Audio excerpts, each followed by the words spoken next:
Vote ঘোষণার আগেই রাজ্যে কেন্দ্রীয় বাহিনী। শনিবার রাতেই ডানকুনি এলাকায় এসে পৌঁছেছে কেন্দ্রীয় বাহিনী। রবিবার দেখা গেছে শ্রীরামপুর এলাকায় কেন্দ্রীয় বাহিনীর রুট মার্চ। আজ সোমবার সকাল হতেই হুগলি জেলা গ্রামীণ পুলিশ এলাকায় ধনিয়াখালী ও মগরা থানা এলাকায় কেন্দ্রীয় বাহিনীর রুট মার্চ সঙ্গে ছিল রাজ্য পুলিশের পদস্থ আধিকারিকরা। হুগলির ধনিয়াখালী থানার ওসি ও ধনিয়াখালী সার্কেলের সার্কেল ইন্সপেক্টর কেন্দ্রীয় বাহিনীর সঙ্গে রুট মার্চ করতে দেখা যায় ধনিয়াখালী থানার অন্তর্গত কুমরুল জিয়ারা গোপীনাথপুর এলাকায়। অন্যদিকে হুগলির মগরা ব্লকের অন্তর্গত দিকসুই হয়রা গ্রাম পঞ্চায়েতে চাঁপারুই গ্রামে কেন্দ্রীয় বাহিনীর রুট মার্চ। চন্দ্রনগর পুলিশ কমিশনারের পাশাপাশি হুগলি গ্রামীণ পুলিশ এলাকায় এসে পৌঁছেছে কেন্দ্রীয় বাহিনী।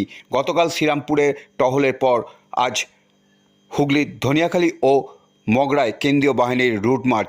নির্বাচনের আগেই গ্রাম ও শহরের মানুষকে আশ্বস্ত করতে নির্বাচন কমিশনের নিযুক্ত কেন্দ্রীয় বাহিনী রুট মার্চ করতে দেখা যাচ্ছে।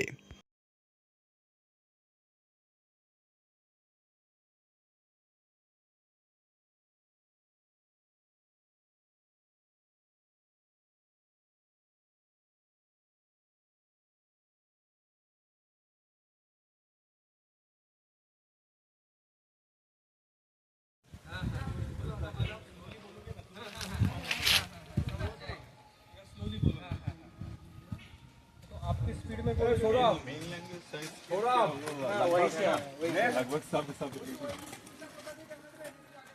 उधर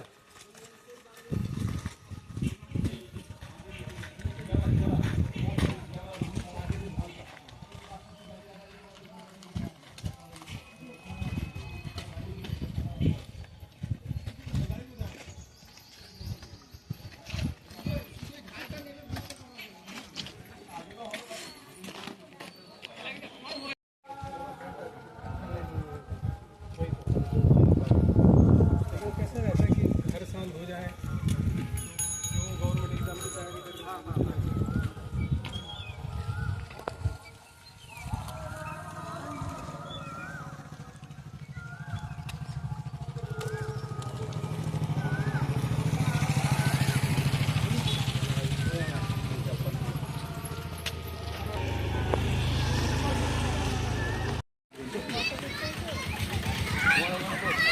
Tá.